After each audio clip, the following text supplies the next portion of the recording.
Good morning. Kagabi, Aaron was in our house and he is feeling my mind if I want to be confined sa ospital. Kasi sabi ng ate niya, nanghihina ako. No? Pinipilit niya ako. Pwede naman.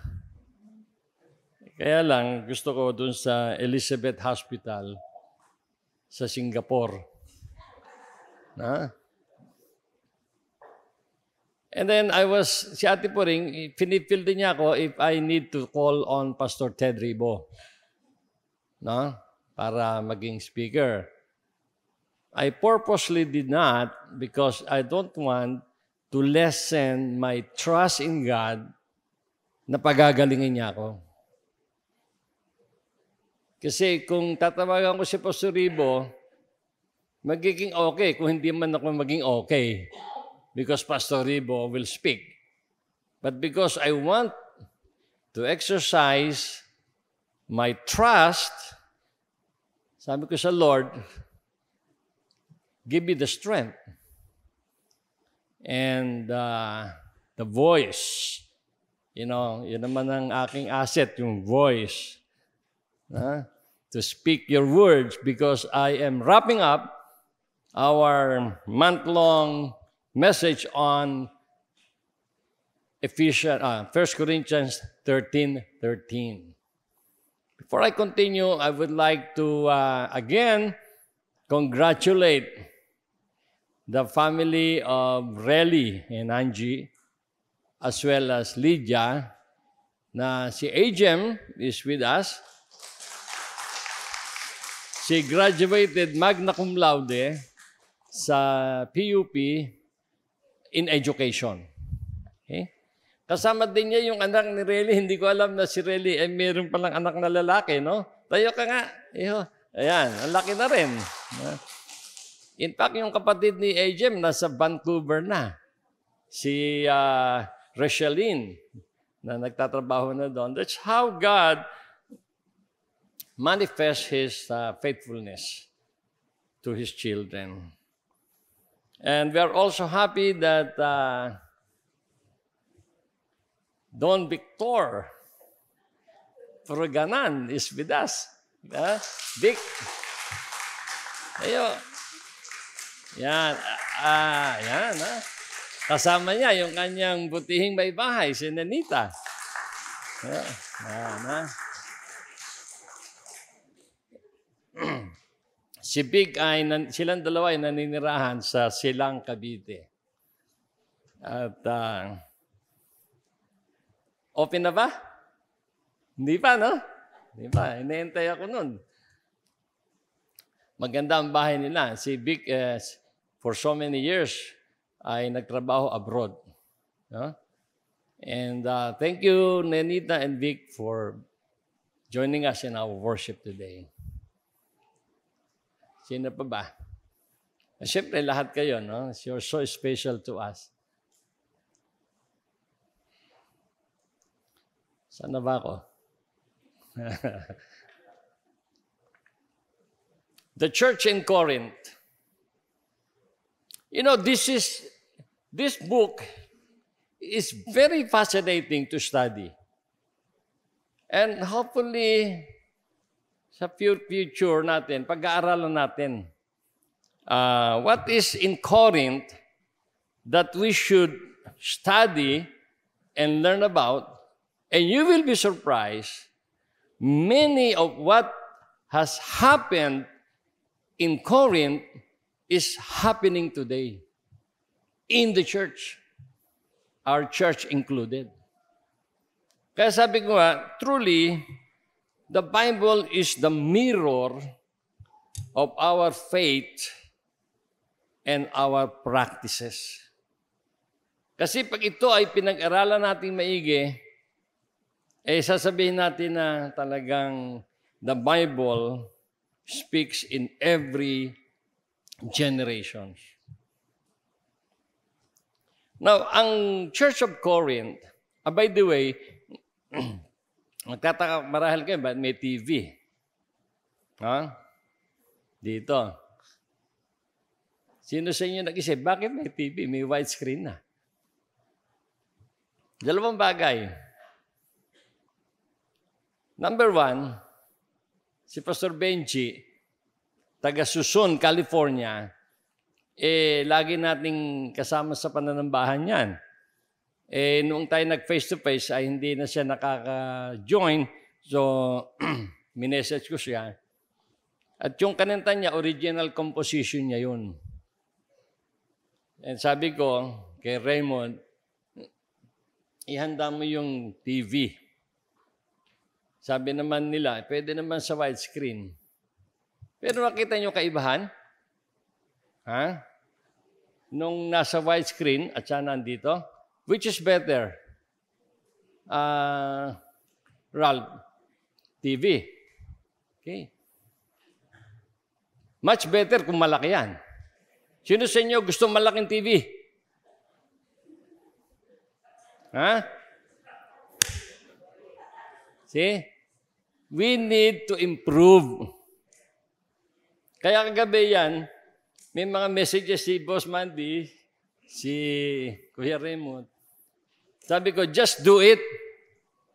Sabi nilang sinasabi, just do it. Di ba? Oh. In fact, noong yan ay sinabi ko kay Raymond, kaagad nagbigay si Raymond sa akin ng picture ng stand. Kasi walang stand. Ikaw, may mga tables dyan. Now, kailangan natin malaki, di ba? Tasa kami na gusto malaki.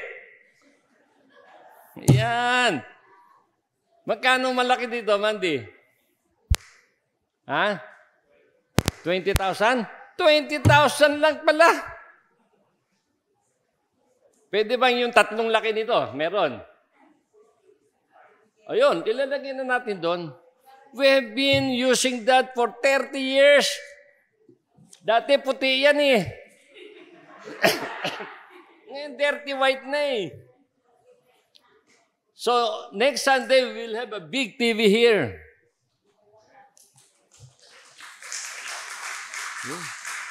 Yun ang purpose noon. Kayo makakita na mas maganda pala yung may TV. Kayo mag-decide na mas maganda, malaki. Hindi ako magsasabi sa inyo. So, salamat sa inyo. Ano magandang TV? TCL, Panasonic.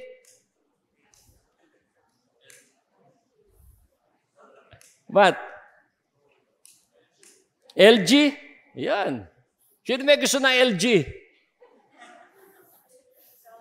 Sony. Yan. Okay. Alam nyo, it's so easy to have assets for the church. Meron namang 18 months to pay, di ba? No. Oh, see? Gagamitin lang naman natin ang credit card niya eh. Okay. Unang-una matutuwa, si Ate Puri, magagamit sa school din to eh. Actually, ito galing kay Boss Mandy. Galing kay Boss Mandy yan. Pagka kay Boss Aaron pa nang galing yan, baka doble-doble na yan. Si Aaron kasi mapagbigay sa kuya niya. Okay. So, we'll have a big TV on Sunday. Para sa ating Communion Sunday. Okay po ba? Very good. Yan. Actually, itong table, galing din kay Boss Mandy yan eh. Pinagkukuha niya sa opisina yata nila yan eh. Okay. So, going back to our topic, yung pong church sa Corinth, which is now part of Greece, ito po ay itinatag ni Pablo about 2,000 years ago, AD 50. Pagka kinuwenta natin, anong ilang taon na ang AD 50 to today, it should be about 1,900 years ago. Ito ay itinatag isa sa 20 iglesia na sinimula ni Pablo. Nung si Pablo ay nagkakaroon ng tinatawag na missionary journey. He made about 3 missionary journeys. And this one in Corinth was established during his 2nd missionary journey. Kaya ito, mahal na mahal ito ni Pablo. Siyempre, siya nagtatag. Pag nagtatag ka, alam nga namang hindi mo mahalin. And Pablo, in continuously guiding the church in Corinth, hindi niya pwedeng hindi pansinin kung ano ang nangyayari sa iglesia. Na siya mismo ang nagtatag. Imagine, Paul, who was commanded by God, in his missionary journeys, put up this church in Corinth at pababayaan niya? Never. Si Pablo, meron siyang 4 na paraan on how to minister sa mga iglesia. Yung kanyang personal visit, yung pag hindi siya pwede, nagpapadala siya ng co-laborer niya. Timothy, ikaw muna dyan. Pangatlo, sinusulatan niya. Kaya itong Corinthians, ito ay sulat ni Pablo. Pang-apat, of course, yung ipinapanalangin niya. These are the 4 ways on how you minister to people whom the Lord has given you. Personal visit, sending a co-laborer, writing, and praying. Okay? And personally, I do that in my ministry responsibilities.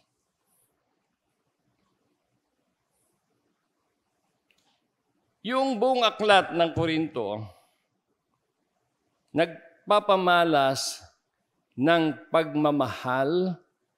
pagmamalasakit ni Pablo sa iglesia at sa mga kaanib.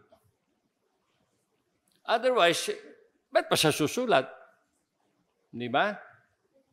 Ngayon, kung hindi naman niya asikasuhin, bakit niya pasisimulan? Okay. Kaya tayo, pag may pinasimulan, inaasikaso natin. And we make sure that it continue to fulfill what it is intended to. Okay? Malungkot si Pablo nung malaman niya kung ano ang nangyayari sa iglesia sa Corinto. Marami, pero I listed 8. 8 things na kahit sa kasalukuyang mga iglesia ay nangyayari at mangyayari.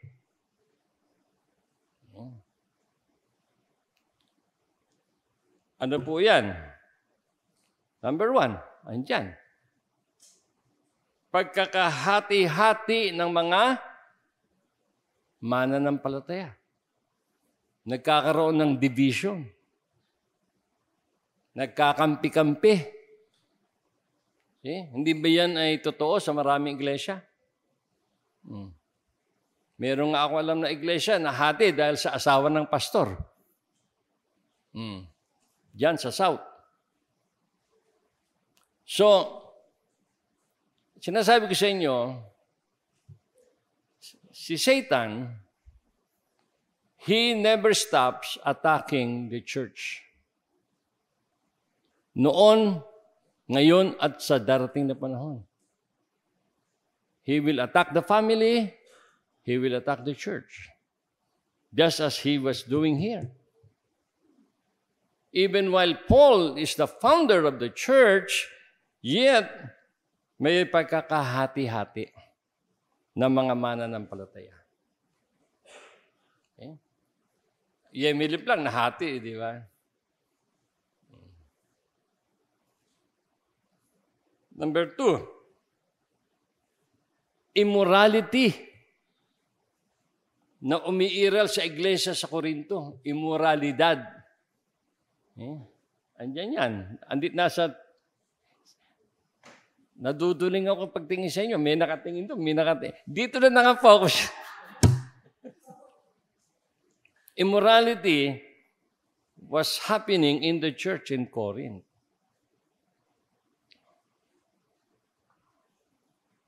Number 3, yung mga suliranin involving husband and wife.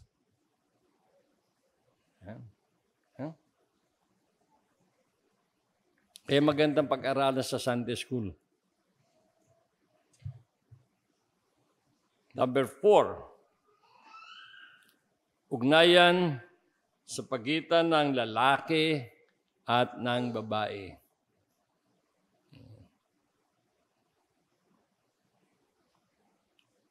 I may not be able to go into specifics, but this is what 1 Corinthians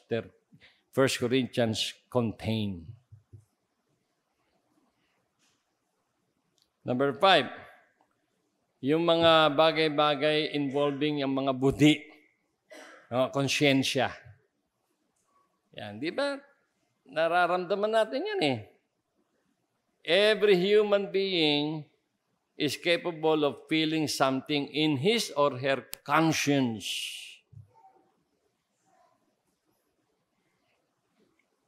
Number 6, yung kaayusan sa iglesia.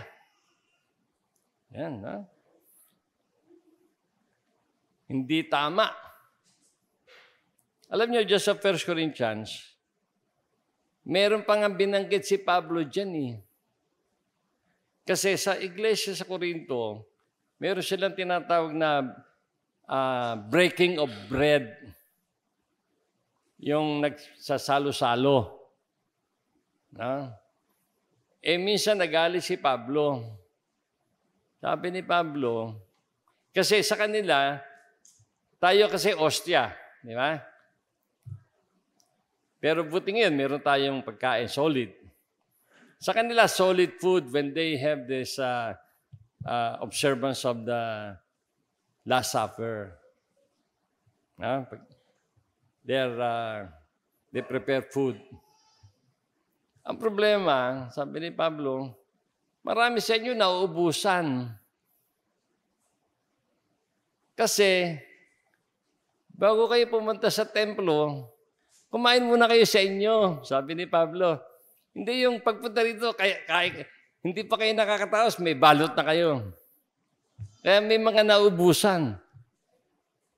Kasi, wala ba kayong bahay, sabi ni Pablo? Kaayusan yun eh. Number 7, yung paraan ng pagsamba.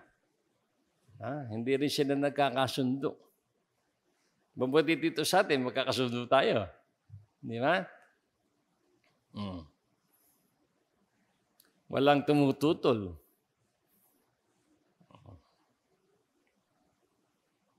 And then, panghuli, yung mga spiritual gifts, hindi ayos ang paggamit.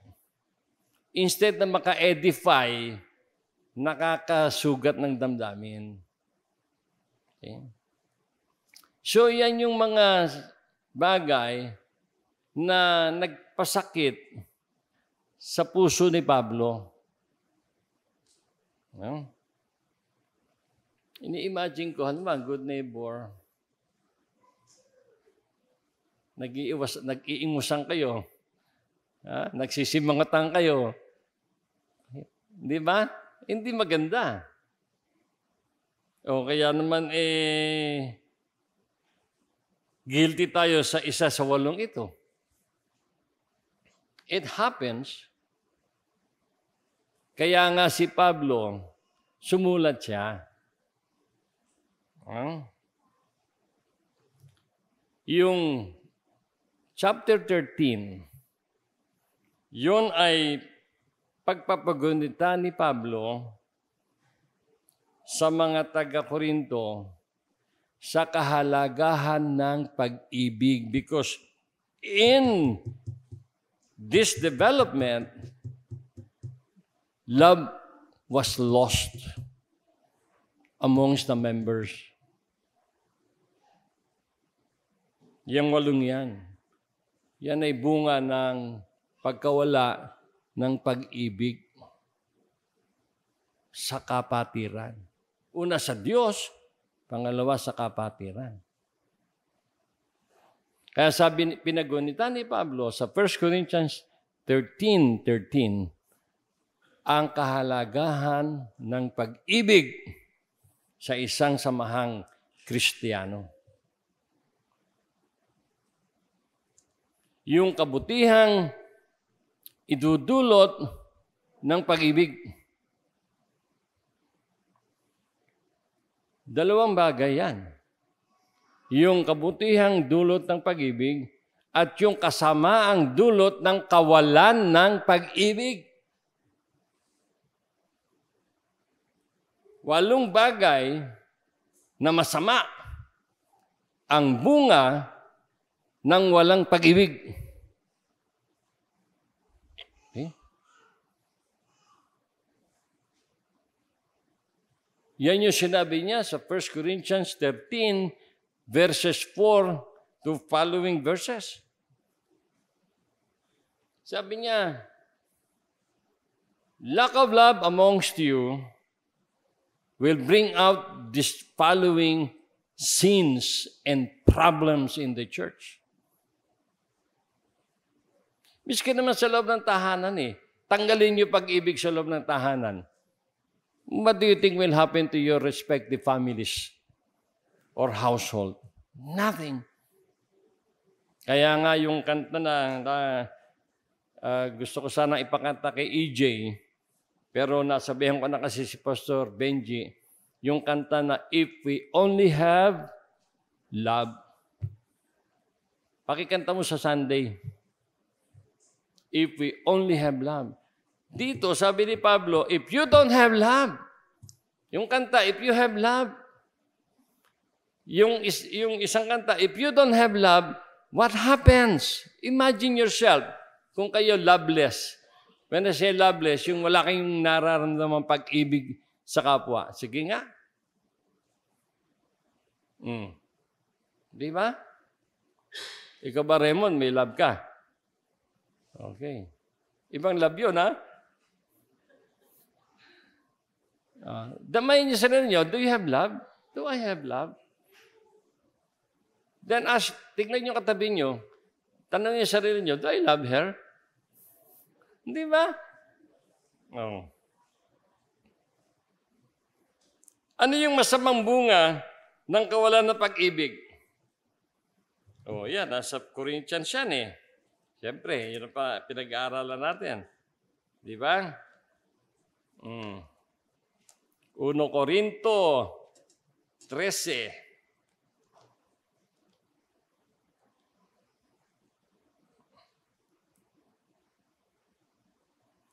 4 hanggang 7.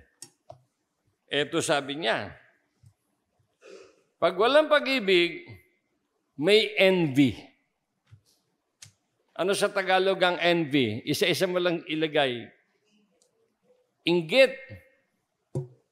Sino ang unang nagpamalas ng inggit sa Biblia? Ha? Pangalawa. Siyempre si Lucifer, di ba nainggit siya? Gusto niya, mas mataas pa sa sagad Pero yung second, si Cain. Si Cain. Nainggit siya kay Abel.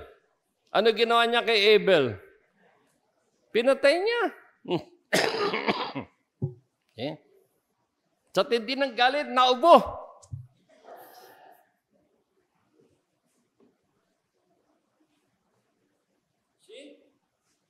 Magkapatid yun. Nainggit si Cain kay Abel, kaya minarder niya.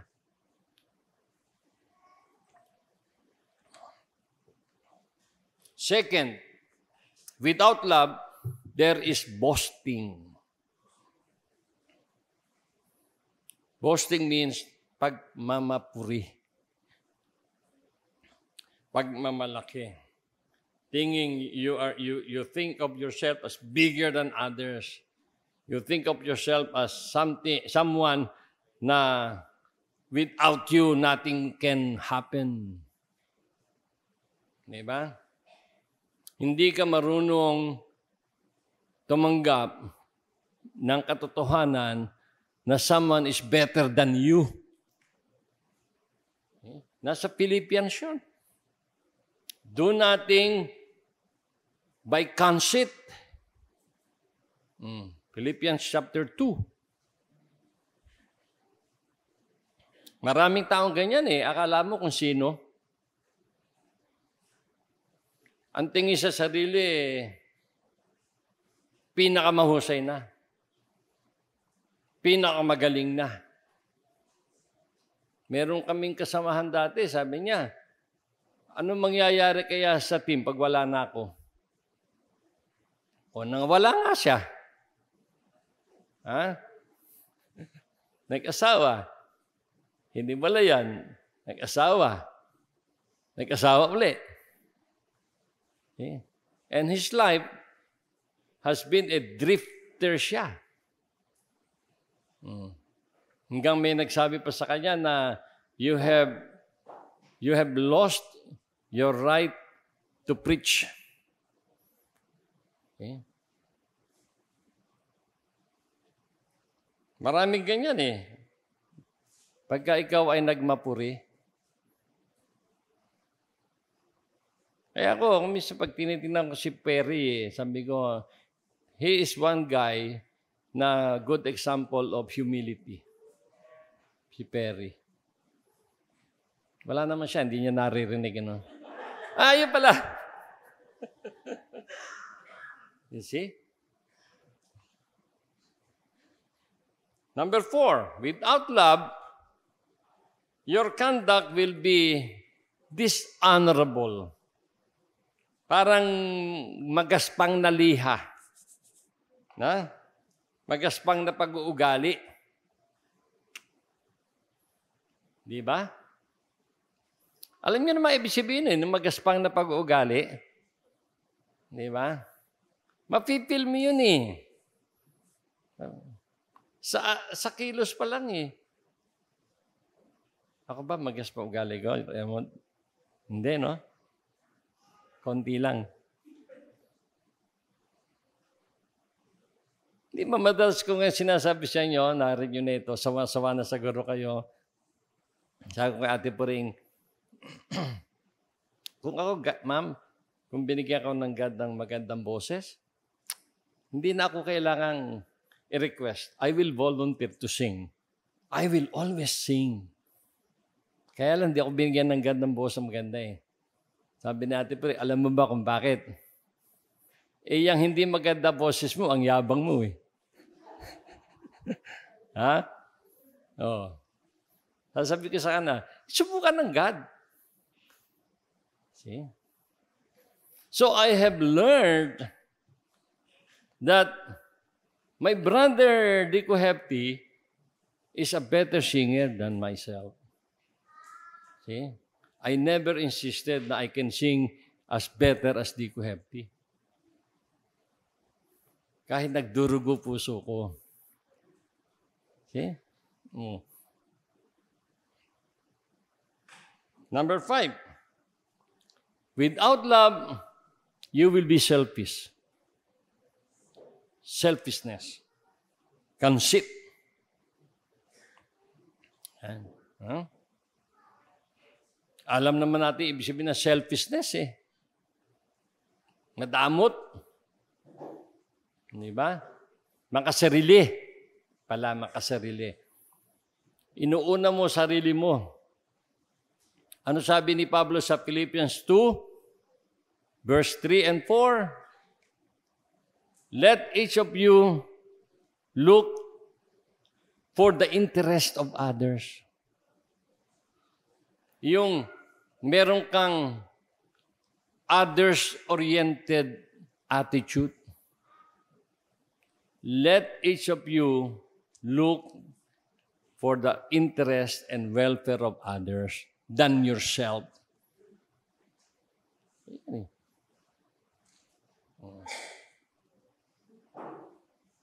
Number 7. Number 6. Without love. Sorry po. Without love, you are easily angered. Magagalitin. Madaling magalit, madaling mainis, hindi mapagsabihan, hindi mapayuhan. Nagsisimula ka pa lang, umiigtas na.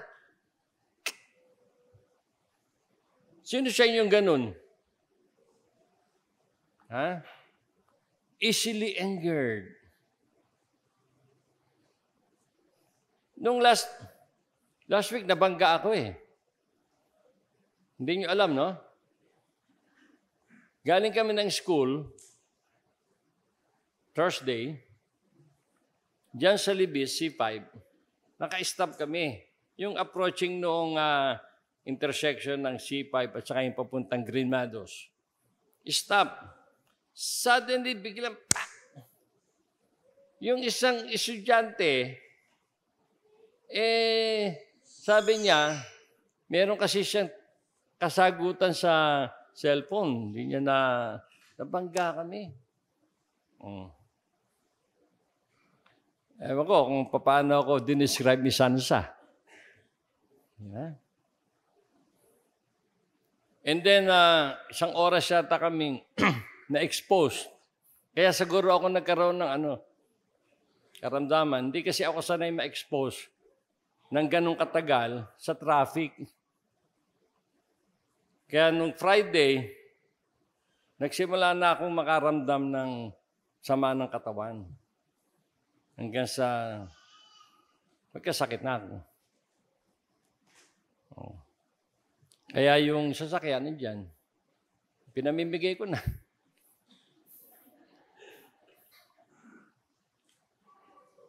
Pero I was asking myself, was I angry? Initially. Pero bandang huli, naunawaan ko yung bata, nagpa-picture pa kami dalawa eh. Ano magagawa kung magagalit ka doon? Nangyari na eh. Tiniyak naman ni Mandy na maayos yun, ni Aaron. Bahala sila. See? Number 7. Without love, you become unforgiving. Hindi ka madaling magpatawad. Hindi ako nagsasabi dyan. Si Paul. Sinasabi ni Paul. Sinasabi ko lang kung ano yung sinulat ni Paul. Kaya huwag kayong magagalit pag nasasaktan kayo. Matutuwa ako pag nasasaktan kayo. Bakit? Ibig sabihin, nangungusap sa inyo ang salita ng Diyos. Hindi ako to. Kasi nasasaktan din ako eh. Alangan naman hindi ako masaktan. Sabi nga while we are Christians, we are still human, capable of committing sins. Mabuti na lang nga, ang God is a gracious God to forgive us. Mapagtanim. O kaya nga may sinabi si Pablo huwag ninyong hahayaan na yung galit ninyo lubugan ng araw. Bago lumubog ang araw, wala na yung galit. Ngayon, para hindi ka lubugan ng araw, huwag ka na magalit. Hindi pwedeng magagalit ka anyway bago lumubog ang araw. Hindi ganun. Diba? Better not to be angry than wait for the sunset. Kaya nga sabi ni Jesus Christ, you forgive 70 times 7. Hanggang kaya. Number 8. Ayan, ito yung number 8. Compromising the truth. Yung kinukompromiso yung totoo. Pinapangatwiranan mo na lang. Di ba? Sa atin, black or white lang. Hindi pwedeng gray area. Pagka yung kasi, nako-compromise mo na kung ano ang tama at hindi tama. Okay. So mga kapatid, it's up to you. It's up to you to decide which would you rather be, with love, without love. Okay? Hindi ko na lang binanggit dito kung ano ang nangyayari pag may pag-ibig ka.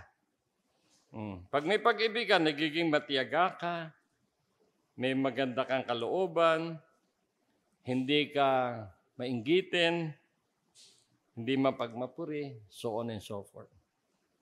Now, what is the bottom line for this? What lesson should we learn? 4 Sundays, we talk about faith, hope, love. What is the lesson? Andyan po. Ano ang lesson? Do everything in love. Do everything in love. Anong verse natin? 1 Corinthians 16, 13 to 14. Sa Tagalog, ang sabi po dyan, maging handa. Ibig sabihin noon, we must always be on alert. Kasi pwedeng biglang makasingit si Satan nga eh. Pagka tayo, we will live a complacent spiritual life, many compromises will happen. Kaya nga sa October, ang ating magiging topic ay essentials for a strong spiritual life. In continuation of what we are doing. Ang sabi ni Pablo, maging handa kayo at magpakatatag. Handa na, matatag pa. Saan? Sa inyong pananalig o pananampalataya. See? Magpakatapang kayo at magpakatibay. Ang lahat ng ginagawa ninyo'y gawin ninyong may pag-ibig. Hindi sinabing ang karamihan ng ginagawa nyo. Ang lahat ng ginagawa natin, dapat ito ay ginagawa natin na may pag-ibig. Pero, tandaan natin yung sinabi ni Pablo,